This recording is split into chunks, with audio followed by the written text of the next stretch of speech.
Hey everyone, it's Ben Hansen. I'm a UAP researcher and TV host, and I want to tell you about Parapod Festival. So this is a really unique event.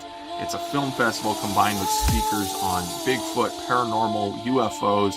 I'm going to be speaking on April 1st at the Hyatt Regency in Santa Clarita, California.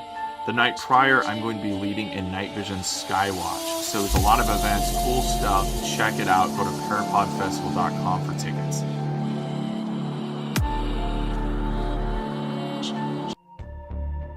This is Truth Be Told. That not only are there reptilians here, new evidence of UFO fleets. We were close to nuclear war. To help you transform so that you can live your highest truth. We're not being told just because we're not ready for it. Radio stations of frequency, vibrational. I was a homicide detective with LAPD. UFOs increase, visitations.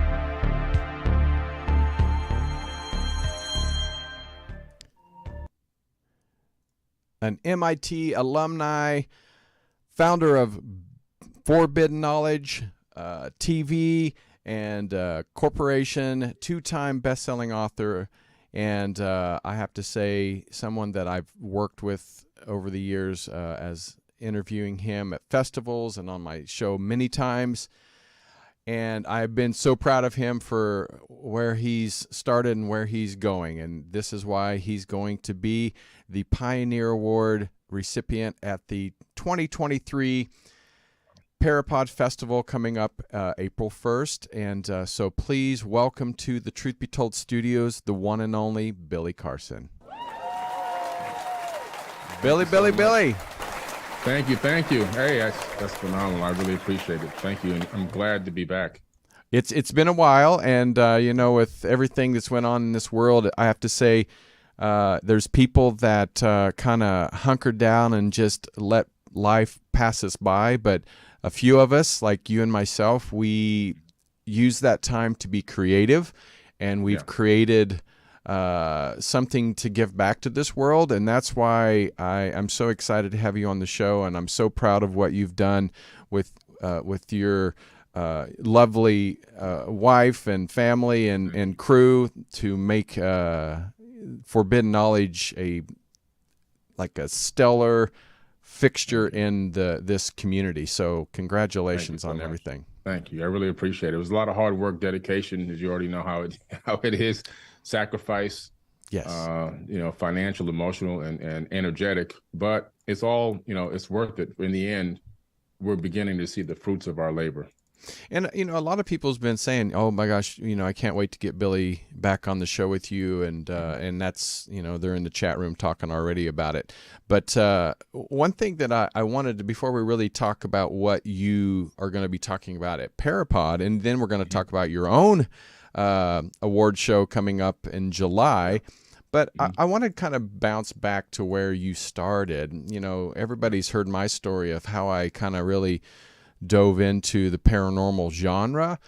How did you get started? I mean, you're definitely a very intelligent man, but everybody has their own experiences of what really sparked that wanting to know more about ancient civilizations and UFOs and anything that are kind of unexplained. How did that get started for you? It started for me back in the 70s. We moved from Queens, New York. We were living in Cambria Heights at the time, which was kind of like at that time, was kind of like a decent suburb. We were living in my grandmother's attic, which was converted into a little studio. And my parents were having some difficulties in New York and decided, you know what? Maybe we can have a fresh start if we move to Miami. And so we moved from Queens in the suburbs to the heart of the ghetto in Miami. I don't know what the logic was behind it. I was going to say, that's a big move. Yes, a big move. And we did it. It was 1977. However, that move took me on the trajectory that led me to where I am right now, because I went in my backyard to play in the backyard. Back then, there's only 4 channels on TV, right? There's Same no here. cable TV, no cell phones. There's no beepers or pagers. There's nothing. Right. But outside fun. And if you don't have that, then you're inside cleaning and doing chores. And so I was outside playing in the backyard. And I was looking up. Now, we live next to the Opelika Airport, which is a small private airport. It's actually been featured in a couple of movies. I think one of the movies was Bad Boys with Will Smith and and Martin Lawrence. And so the planes would go over every 15 to 20 minutes. I just watched them go over, the backyard. And it was amazing to me, like from my perspective, they looked like they were moving slow, but I knew in my brain just by, logic that they were moving fast to stay in the air. So it was just a great thing to do, sit out in the backyard and watch these small planes go over. This one day I was out in the backyard playing around, doing flips in the grass and all kinds of stuff. And I looked up and this object cleared the horizon in seconds. It went right across. Now, I've been watching these planes now for like a couple of yees. Right. So you knew that. So even as a kid, I knew, right? Hey, wait a minute. This might not be an airplane. I didn't see a tail, I didn't wings, a cockpit, fuselage, nothing, no windows. And then what happened was, as fast as it went out of my view, it came back and it stopped. This time it was lower. Maybe now I can estimate about 200 meters above my head, and it was completely silent. And then within 3 seconds, out the way that it came in. And I was running around screaming in my backyard. I ran in the house. I was like, hey, I just saw something in the backyard. Everybody was like, okay, whatever. No big deal. Okay, Billy. Okay, Billy. Yeah, right. And the next day, though, I went to my school, Rainbow Park Elementary, which is only like 4 or 5 houses down the road. And I told my teacher I needed to go to the library to get some encyclopedias. And so I went to the library. I got the Encyclopedia Britannicas on aerospace. And I started looking for anything that was close to what I saw in my backyard the previous day, and I could not find it. And that's what led me down the whole path in research and investigation into UFOs by first studying aerospace technology, swept wing, delta wing, ballistic, intercontinental. I mean, you name it. I was into all of it, I became like a quasi-aerospace historian just from studying those encyclopedias before Google existed. And then eventually my mother ended up getting a set of encyclopedias at the house, which was, I was then in heaven, because then I was going through everything you can think about, ancient civilizations, economics, biology, chemistry, astrophysics, aerospace. That was like my school was right there in those books. And much later, though, in life, I started, having an experience. This is one I talked about a couple of times. It took a lot of years to come out about it, where I thought I had an encounter of the fourth kind, where I was interacting with, there's no way to get around it. Just, I was in my house working on this huge project. I came home to watch some ESPN sports updates. The house, the whole house changed colors. It turned into this crazy lavender color. The TV went off. Oh, wow. I thought my boys were playing some tricks on me. So I looked over my left shoulder, because there was a split floor plan, boys back here, girls on the other side. Nobody was there. When I turned around, there was two, what I could only describe as the aliens, gray aliens that, you see in all the TV shows and everything else, except their eyes didn't look really like real eyes. It looked like some type of material. Oh, wow. But I'm sitting in a couch and I'm 6'4", so my torso to the floor is probably 4.5 feet, right, close to 5 feet, and so they're right at eye level, and they were making my brain literally shake in my skull.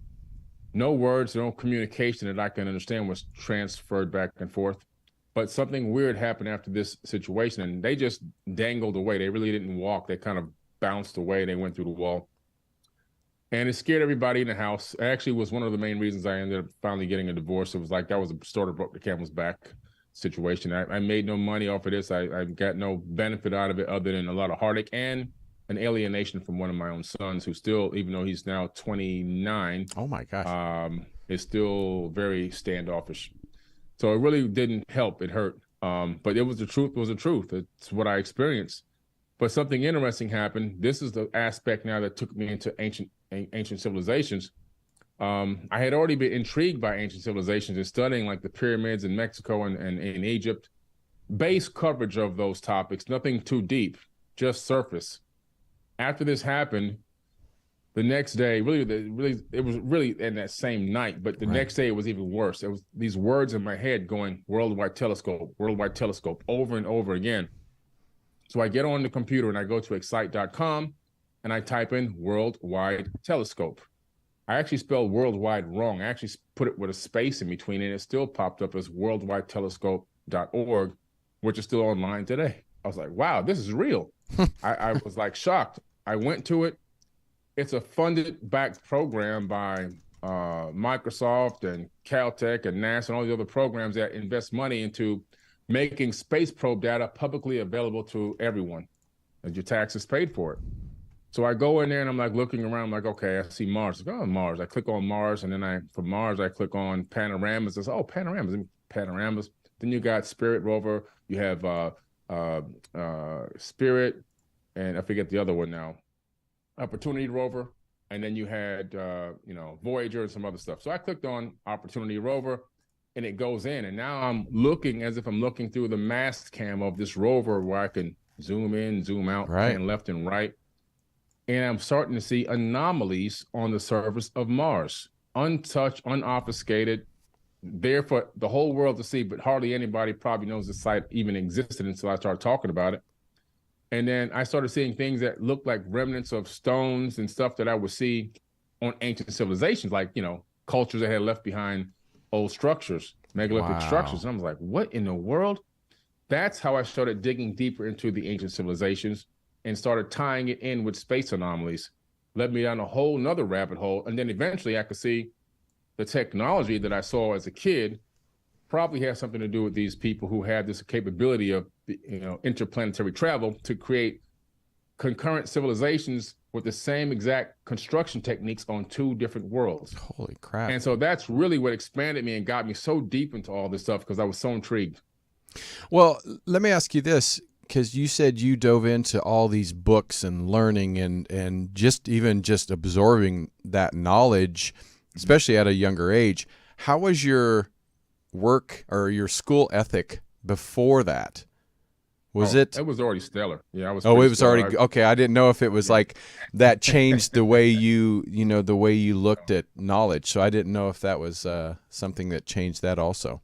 It could be that this happened to me because maybe I was selected. Maybe, because, I'll tell you, when I was 10 months old, I was already walking, all right? And I've got relatives that have come on my show and stuff to attest to this. Wow. By 1, I was reading books, Holy simple crap. books, See Cat Run, See Dog Run. Right. By 2 and 3, I was reading real books. My first novel was The Sea Wolf by Jack London. I read that at the age of 3. And so I had this... it's an aptitude for reading, but not just the reading, but I was able to actually digest and discern the information, Right. And my dad knew this, and he would have me reading the Bible all the time and doing book reports on it. Oh my God. So every week I would have to do a book report on the Bible. And then I had such a good memory, he would take me to bars in Queens and put me on the countertop. Back then in the 70s, a kid could sit at the bar back then. I remember those times. And he would have me, and he would have me reciting like the 23rd Psalm, the Lord is my shepherd, I shall not want. He makes me lie on a green path. He'd be, reciting all this stuff out of the Bible because I had this capability to regurgitate information and to oppress his friends or whatever. And I tell him, you're going to get beat up when you get home by mom. But yeah, so I had this aptitude for learning. And I remember one day I came home with an A-, and I had never had less than an A+. So I thought I was going to get in trouble. And I came home crying. And my mom was like, what's wrong? I said, I got an A-. And she started laughing. She's like, you're real. You're actually real. Yeah, right, exactly. So I had an aptitude, and so maybe that's why this field of information was so good, and maybe that's why I was drawn to it, because to be in this field, you really have to have an incredible recall capability. Like, you have to know your stuff. And when somebody asks you a question, I've been on thousands of shows and podcasts and TV shows and everything else where there's no script. And you're just getting asked these random questions. You have to know the answer. There's no way time to go and check your phone. Right. Nowadays they do. You can cheat, but back in the day you couldn't. So no, you couldn't. You had to know the information. And so that's a possibility. Maybe why I've been selected or chosen or gifted or blessed or whatever. I don't know, but I have that capability, of recall, which has helped me greatly in so many areas of the conscious community, because I'm not just in one box. I can speak with a quantum physicist. I can talk with a classical physicist. I can speak with a biologist. I can speak with, a person that's just base level spirituality or religion. I can talk to a religious zealot. I can talk to everyone on their level, and we can have a great conversation, because I can dig deep into the conversation, and I can expound upon the information because I actually understand it. And I tell people all the time, I've been doing this show for a long time, about, I'd say 12, 13 years of Truth Be Told. interviewed thousands of people over the years, but I'm an enthusiast. This man is an expert. Where I could not sit there and tell you and recite what I've learned over the years, and so I applaud you for that. And I think they probably did approach you because they knew that you could absorb this and handle what you may not even known about how they implanted that knowledge in you, and are wanting to implant the enthusiasm to learn the knowledge. So that's a gift for sure. I think so. I feel like they dropped breadcrumbs. Right. You know, and I followed those breadcrumbs, and it led me to where I am now. So it also says that you an expert on topics on hermetic sciences to hidden technologies. Because was this just everything just led up to, like you said, to the ancient civilizations, but even diving deeper? Because you can go to Egypt, you can go and see the pyramids and see these tombs, but you definitely, a lot of people like, oh, that's pretty cool, I'll take my picture and post it on social media. But to know the knowledge behind each one of these bricks and rocks that they've placed and what it means and how, what it was actually used for, because a lot of people still don't know what these pyramids necessarily are. But someone like you that really dive in deep and talking to experts, how did that knowledge, or how did that interest really start to burn in your mind of wanting to know deeper of what these ancient civilizations were all about? Once I got the slightest hint that these ancient civilizations might be connected to super advanced cultures of technologies that we're only now beginning to rediscover as a civilization in quote unquote recorded time, I said, wow, I need to know everything about this. And I became so passionate about it. Like it seemed like time would stand still for me when I would dig into these ancient texts. I've read now over 1,000 scriptures, cylinder scrolls, papyruses, ancient tablets, cuneiform tablets.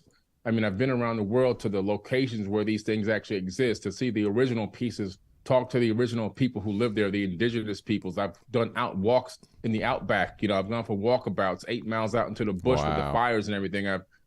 I've gone to all these, jungles of Peru and met with these, these medicine men and everything. And just to get the knowledge from not only the books, and I said, okay, I have the book knowledge now. Now let me go to some of these sources. Who has any of this handed down history, this handed down knowledge? What can I grasp from them and comprehend? And so I would then get that information. I would then begin to combine the two together. And then with the science background, it allowed me to make a lot of correlations between the different types of technologies that could or would have been used to create and build some of these megalithic or some of these super civilizations that existed in the ancient past. Right. And so I've started seeing things like I kind of became a code breaker with ancient texts, where somebody can read the Emerald tablets, right, and just get a surface understanding. Right.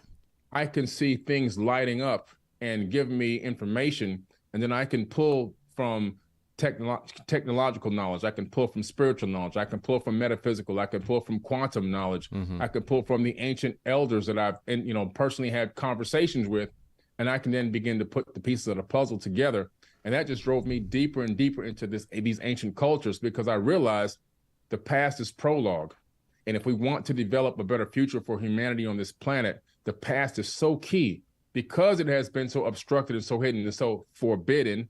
That made me really want to go after it even more, because I realized if I could unlock the deepest secrets and the deepest codes through esoteric wisdom, occult wisdom, knowledge, technology of the past, then I can present a new potential future for humanity with a great understanding of where we fell, where we failed, what happened to us, how do we put ourselves in this current situation, and how can we now break free from this, break free from the oligarchs and the controlling elite and the people that are running and puppeteering behind the scenes, and regain our own sovereignty on this planet, forget about the divide and conquer tactics, join back up as a union of one, and move forward as a civilization and head into a golden age. But the ancient civilizations is the key to the future.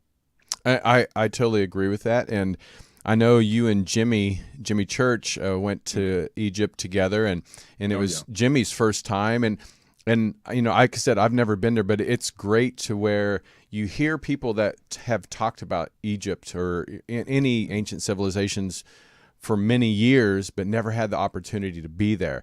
And so he talked about how it really opened his eyes to how big these things are and how the energy is different. Because like you said, the knowledge, when you read it and you read about somebody else's theories and somebody else's thoughts, is different type of an expert than actually going there and experience it. Each one of these. But was there a place, Egypt or Machu Picchu or Peru, or wherever you've been that, like you said, that lit up, that really made an impact on how you thought ancient civilizations connected to who we are today? Because even though it's thousands of years ago, what they experienced created something that's we're experiencing today because of them. So was there one particular place that really stood out to you that made that impact? Oh, definitely, yeah. I mean, with my travels, just in 2022, I traveled the world 5 times in 2022 according to Google Location app, which I posted a Google Location app. Is now every year it gives you this update as to where you travel, 259 cities and all that. I posted it. But still what stands out the most to me is still Egypt, and the various areas surrounding Egypt that we've traveled to and gone and visited and done research on site. Now, I didn't get to Göbekli Tepe, which was supposed to be this year. Unfortunately, we had to cancel that trip because of the 7.9 Richter scale earthquake that just happened. That just ended that trip. So I would have, until I got there and went to Derinkuyu and Göbekli Tepe, I might have given you a different answer. But as of right now, it's still Egypt.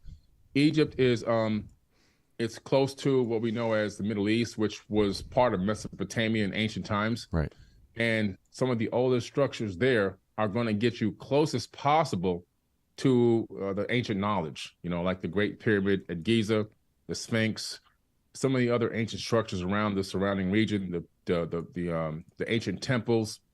And so the energy that was utilized, the orientation of these structures with star systems and the magnetized granite on the inside and the sheer mass of them is mind-boggling. When you stand next to the Great Pyramid, time slows down for you because of the sheer mass of the 2 million stone blocks. So you have a time dilation. A person that's 1 mile away experiences time microns of a second different than you experience time standing directly next to the Great Pyramid. So these type of effects is just mind-boggling. And then going inside of it, I've been underneath it, I've been inside of it, I've been in the King's Chamber. You can see this is technologically assembled. That you can see that you're walking through a machine. It's a multifunctional stone computer / machine. And you can't figure this out by photos. You can only figure this out by going there. Like when you take out an old-fashioned compass and walk up to these stones and put it next to some of these stones and you see the compass start spinning, you begin to realize something incredible happened here. When you go to the bent pyramid at Giza and you walk up to it and you can see where it appears to have had weapons fire and some of the outer casing is burnt, charred, and blown away and it's laying as rubble in the sand, and you pick it up in your own hand and look at it and you realize some type of energetic weapon or beam struck this thing and blew this off. You can't get that again from photos and hypotheses books. So yeah, becoming a field researcher is so super important because it really takes you to another level and allows you to establish or reestablish new hypotheses and paint a different picture. Sometimes I've had my mind changed a couple times here and there with smaller things and figure out, oh, wow, I think this is what really happened. And so now putting things together, for example, with ancient tablets, and they're talking about a second pyramid war, based on the age of the bent pyramid, I can see that bent pyramid could be the evidence, the physical evidence of that second pyramid war talked about in the Sumerian tablets. I love it. And just recently, what did you think about this new discovery of the 9 meter hidden corridor that was found through the scan in the Great Pyramid? Yeah. What do you think? I'll be there. I'll be there in October to see it with my own eyes. Yeah, I'm October. Every time I hear them discover stuff, it just gets me excited even more. So yeah, You know, what's incredible about Egypt, every single week or every other month at the latest, at the most, you'll find another discovery, because there's so many archaeologists and researchers there getting permits to dig and look and research. Things keep popping up. Whereas a lot of the other ancient sites around the world, it's pretty much at a standstill. But in Egypt, they just keep cropping up. That chamber is another amazing location, another amazing anomaly. But a lot of these anomalies, for example, the one that they discovered above the Grand Gallery a few years ago using muon scans, Thoth talks about it in the Emerald Tablets. He tells you that there's a Hall of Records there. You know, we had people climb under the Sphinx when I went there. When we go to Egypt, I have like VIP status. Right. So when I take my people in, the people that are there that I'm touring and I'm their guide, the military clears everyone out. Everybody has to get out of the way. Nobody's allowed on Giza when we're there. When we walk onto Giza, they clear everyone, not one soul left, only the forbidden people. And so we get, you know, this carte blanche, and we get to do things that other people can't do, like go underneath the Sphinx, go underneath the pyramids, touch things that people can't touch, like go and walk up to the Dream Stela and actually touch it, stand, you know, on the stone, the foundation stone that it's mounted on. And when you begin to see these things, it's just mind-boggling. And the pictures do absolutely no justice. But there's so many discoveries cropping up. I have to keep going back because like they keep finding more things for me to research. Well, one of these days I'm going to go. When you have a big tour, I'm going to go with you. So yeah, you have to go, man. It's a life-changing experience. I want to, and I always give everybody in the chat room an opportunity to ask a question. We're going to take one just because we don't want to take too much of Billy's time today, but we do have a question. Well, actually, I'm going to make it kind of a two-parter. So. And Kevin wants to know how does he think the pyramid was built? And then somebody says, I think most importantly, why was it built more than how? Good, phenomenal questions, by the way, phenomenal. So I believe that the Great Pyramid was built using a form of anti-gravity, a form of what they call manifested stone. So in the Emerald Tablets, Thoth talks about that some of the stones he used to build the Great Pyramid were manifested through frequency and sound. So it sounds outlandish, it sounds like woo-woo, but we recently, just in 2021, in laboratories, not we meaning me personally, but scientists, just discovered how to convert light and sound wave frequencies into solid matter. We are just now rediscovering this ancient technique. So I believe that the pyramid was built with a combination of anti-gravity to move some of the huge, magnificent granite stones into place, as well as a lot of the blocks that had to be put into place according to mainstream, you know, one every few hours or whatever ridiculous calculation they came up with for 20 years of construction. I believe that a lot of them were manifested into their location through a frequency technology. And now that we know how to do it ourselves in a laboratory, we can manifest a small amount of solid matter from light waves and sound. That's incredible. So again, what we call modern science finally backing up ancient potential scriptures and texts. The second reason, why was it built? I believe it was built because it has a multifunction, and I'll go over a couple real quick. First of all, the Great Pyramid is built at the center of landmass on Earth.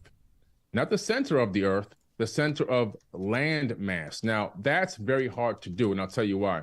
Without a satellite in a polar orbit orbiting the planet like this, so as the planet spins on its axis, the satellite's orbiting this way, scanning swaths of land and taking topography so that it can calculate how much land mass there is on the planet. Once the land mass is calculated, then and only then can you discover the location of the center of the land mass. So they had space technology before the pyramid was built. That's number one. The second thing is the pyramid is a 43,200 scale of the planet, of Earth. So if you scale it up 43,200 times and insert it into the sphere of the Earth, it perfectly fits.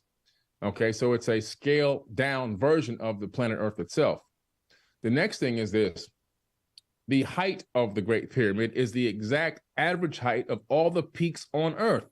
Again, you need a polar orbiting satellite that's scanning the planet, again, for topography and calculating the heights of all the peaks. And then You can then multiply all the peaks by get all the total number of peaks, divide them by the average height. Now you have the average height. You can build, okay, we're going to build this thing to this height. This is the average height of all the peaks on Earth. The other thing is, through the pyramid stones and blocks, you can use special mathematical formulas, which I have talked about in many lectures. It's too deep to go into now because it will take another hour. However, through these, you can calculate these specific things: the distance from Earth to the moon, the distance from Earth to the sun. You can calculate the diameter of the sun, the diameter of the Earth, the diameter of the moon.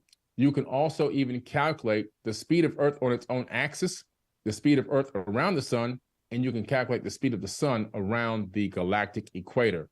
Then you can calculate also the speed of the Milky Way galaxy within the local cluster of galaxies. All this can be calculated from the Great Pyramid. It's a multifunctional stone computer that lays out astronomical knowledge and data. And when you look from space down on Giza Plateau, you see the surrounding temples and structures and additional pyramids there. I have another great demonstration I've done of this. When you make circles, connect them with these circles, you get these 4 rings, and you actually get the location based on the temple or the pyramid of Mars, Earth, Venus, Mercury, and the sun in the middle. And when you scale it up to an actual astrological map and take the NASA astrological map of the inner planets and the sun and overlay it, it's a perfect match right down to the AU, which is an astronomical unit. This isn't an accident. So Giza itself is a star map amongst many, many other things. So we're talking about super advanced knowledge that we can only now decipher today, that was laid down tens of thousands of years ago, not 5,000 years, tens of thousands of years ago, approximately, in my opinion, 36 to 38,000 years ago. Only now can we ourselves in this current era understand exactly what it was built for, and what was left behind, the hidden numerical genius left behind, for us to realize there was a super advanced culture right here in ancient times. Oh my gosh. And I totally believe that. I believe that it's like when people say, oh, there's no life out there, only on Earth. And I said, that is talking from the egos of man, and saying that, the ignorance that we're the only life forms that live out there, and saying that Egypt was just built because. yeah. We just feel like building this, Right. We're just, we have nothing else to do. Years and right. Right. We're going to use some chicken bones and copper and give it our best. Right. Well, Billy, we're going into some great conversations, but Billy is going to be 3 weeks from today at the Parapod Festival, April 1st. And you guys can go to parapodfestival.com and get your tickets to see Billy. We have some great speakers there. We have Linda Moulton Howe, who's getting Media Legend Award. Billy's getting the Pioneer Award. Robert Schock, Ernie LaPont is the great grandson of Sitting Bull. He's going to be there, and I can't wait. Have you ever met him, Ernie? No, I haven't met him. I want to introduce you guys. I think you guys could have a great conversation, because his knowledge of his vision of what he saw about our future through his spirit guides have really enlightened me as what you have said enlightened me. So I think two minds would definitely mix well there. And so Billy's going to be talking about what we're talking about today, a link between ancient civilizations and the paranormal. And just a quick synopsis, how do you link those two, and so we can get some people intrigued to coming in and seeing Billy? Definitely. When you look into, when you look into a lot of these ancient cultures, you begin to realize a lot of them talk about Shilbaba and the underworld, and the afterlife, and multidimensionality, and other worlds within worlds and other realms. All of this is talking about an existence outside of this third dimension, and that there's a lot more life and a lot more opportunity in beings and realms and situations going on that we just can't perceive from this dimension. But according to these ancient people, these ancient sages, and these ancient cultures, they all do exist. Matter of fact, some of them say we're living in sleepy time. The Aboriginals told me we're living in sleepy time, that we wake up to who we really are, and that this entire realm is nothing but a dream. In other words, it's holographic in nature. And so some of the interactions between other dimensions and our third dimension could give us the illusion of paranormal activity.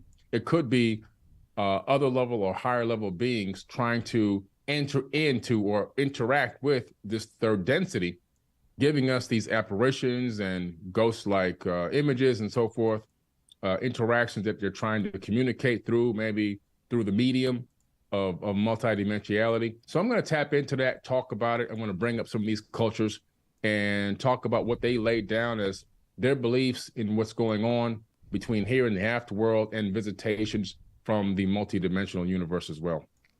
And one reason, like you said, I have Billy a part of this is, again, because of his knowledge, and a lot of people that really are seeking knowledge right now. I think for beyond the paranormal genre, but just in general, that people want knowledge. And Billy and I both have created events. You know, I'm doing Parapod, and the one reason I created it, because I've been in podcasting for 15 years. I started in 2008, and I noticed that we, you know, as podcasters, we help create a lot of speakers and authors and entertainers, and we get to promote them. But a lot of times the podcasters don't get the accolades that we have, just as, you know, many followers or listeners, or as a lot of these people that have social media followers. So, and that's one reason I created Parapod, and that's why we're giving back the Parapod Awards. And this is the trophies that we're going to be giving out on Saturday night at the ceremony, and we hope you guys can come and see Billy. And but Billy kind of did the same thing. You've created the first annual Forbidden Knowledge Conscious Awards. So can you tell us also about that, and tell us why you created it? Definitely. I just felt kind of along the lines you felt, you know, hey, a lot of us are working. You know, I'm sitting here in a home studio with probably about $30,000 in camera equipment, monitors, you know, soundboards and all this stuff, light kits. And people are spending their whole life savings on, you know, bringing knowledge to the world. Right. And a lot of it's not being recognized in a way that, you know, on a big stage, on a big scale. You know, I mean, people can go sing a song or act in a movie, and you get a lot of recognition, and some not necessarily have those things been really a great contribution to humanity. Right. And so I felt, you know what, these people, man, they're really dedicating a lot of their energy that they have, that taken away from their family, their personal time, their jobs. Some of them have even quit their jobs to try to jump in, you know, with complete faith in themselves to do this full time. And they don't get the true full recognition they deserve. So I wanted to have all these different categories, everything from podcasters to researchers, archaeologists, space anomaly hunters, you know, radio hosts and actors and TV hosts and producers, and anybody that has anything to do with helping to create content or put out information for the conscious community, and one Lifetime Achievement Award. So I decided to do the same thing, and we're going to have that down in Miami on July 30th this year. And it's going to be a great, great event. We have Chris Spencer hosting, who's done a lot of the big time mainstream award shows like MTV and BET Awards. That's and wonderful. Emmys and Grammys and Oscars. And now he'll be hosting the Forbidden Conscious Awards. And what I wanted to do was I just wanted to make known to the world that the work we're doing is just as important as somebody is entertaining you on a sitcom or a movie or singing a song that you like. It's just as important, maybe in some cases more important. And so, you know, we want the world to begin to see and begin to give optics to this, like, oh, wait a minute, let's look at this and see what they're doing. So, and then eventually I'm hoping that more people are drawn to find out more about the knowledge, and then the knowledge will spread like a consciousness virus and continue to pass from person to person. So we want to make this a mainstream thing. Billy is now what happened to him in the 70s. He's that object that has hovering, giving you the knowledge from here. He's not going to go speeding off. He's landed and he's spreading that knowledge now. So I like I said, I really appreciate you coming on board and being a part of Parapod, and I can't wait to help support the Forbidden Knowledge Conscious Awards. And I hope people come and see us here in California, and then definitely get your tickets to go to Miami. You get coast to coast, Yeah. And we hope that you guys can come and join us both. But April 1st, you're going to see Billy here live in Santa Clarita, California, which is only 25 miles north of L.A. It's a beautiful town, right in the heart of the mountains. It's if you like to go to amusement parks, you can see us on Friday, Saturday, and on Sunday you can go to Magic Mountain, Six Flags Magic Mountain. So it's right there to enjoy. So come out and join us. And if you use the code Billy10, you get 10% off. So you can use that code and come see all these amazing speakers. And we hope that you guys can come out. But Billy, I know real quick, because I saw something too that you had a good deal. I don't know if it's still going on about flights and hotel. I'm like, where in the hell did you get that good deal for people to come out to see you? Yeah, we're waiting for the creatives to come out in a couple of days so we can start promoting it that way. But we do have airfare for two and hotel. They just have to pay the hotel and the airfare taxes. It comes out to like $200. But where can you fly for $200 and stay in a hotel combined? Right, that's almost impossible. So it's a great thing, and we're going to be pushing that. So anybody who buys a ticket to the event will have the opportunity to get that certificate, so they can register it, and they have to apply it a month in advance. They can't wait till the day before the event and say, I'm going to hop on a plane, because it takes the travel agent 1 month in advance to be able to get that set up. But it's a great opportunity for a lot of people. Some people may not be able to afford an airline ticket or a hotel and want to be there. This will give them that opportunity. Yeah, airline tickets are not cheap anymore. No, it's crazy right now. Yeah. Whew. Well, thank you so much. And for people that want to follow Billy, I'm sure most of you already know. You can go to forbiddenknowledge.com, finding Billy. I mean, you have multiple social media platforms. It's amazing how much you've created. Again, that's why a Pioneer Award, because you are pioneering not only just a specific form of outlets, but I mean, you have multiple. How can you just give us a few of your social media so people can follow you and support you even more? We have over 140 social media accounts across all platforms. It's a lot. And, you have to beat the algorithm some way. And that's one of the ways we discovered you can beat the algorithm if you can have the manpower and the team together that can work and, congruently to make it happen. But some of the bigger accounts are, of course, 4BiddenKnowlege with the number 4, Billy Carson Official. Those are 2 blue check verified Instagram accounts, which is extremely hard to do, as you know, but we had them verified now, been for years. And then Anunnaki History is another huge account. I think with about almost 600,000 followers on Instagram, and a huge Facebook group of over 150,000, I believe. And then we have Compendium of the Emerald Tablets, which is also huge on both Facebook, Instagram. That's for my book, Compendium of the Emerald Tablets, my bestseller. It's #1 on Amazon out of 3 million books, 4 years again in a row. And then we have another one is Forbidden Knowledge TV, with the TV at the end. That's growing extremely rapidly. Just covering clips from a lot of our TV shows. We have over 6,000 shows now on Forbidden Knowledge TV. You can get it on Amazon Fire TV. You can get it on Roku, Apple TV, Samsung TVs, your iOS App Store, or your Google Play Store, or of course the web for 4bk.tv. And you can get access to the TV network in any way, shape, or form. You can even Chromecast it from your device to your TV. So, we're just trying to be everywhere at all, at all times. Pioneer. That's why he's getting the award. Thank you.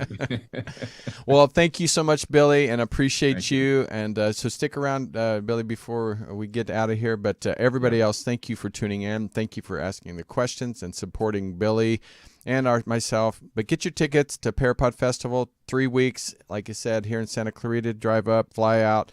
If you have to crawl, we're going to have a great time. We're actually going to be Friday night. We're going to be at Mentryville. It's a ghost town. We're going to do a stargazing at night with Ben Hansen. We're also doing with Patty Negri going through a haunted mansion, and this is a real mansion from the 1800s, and also a schoolhouse. So we're going to enjoy that Friday evening, and then all day Saturday we have some amazing people coming in from all over. Linda Moulton Howe, we have Ernie LaPont, Ben Hansen, Caroline Corey, Jimmy Church is going to host everything. I'm very excited because, Billy, I don't know too many people that have a city behind them, but the city of Santa Clarita has sponsored us.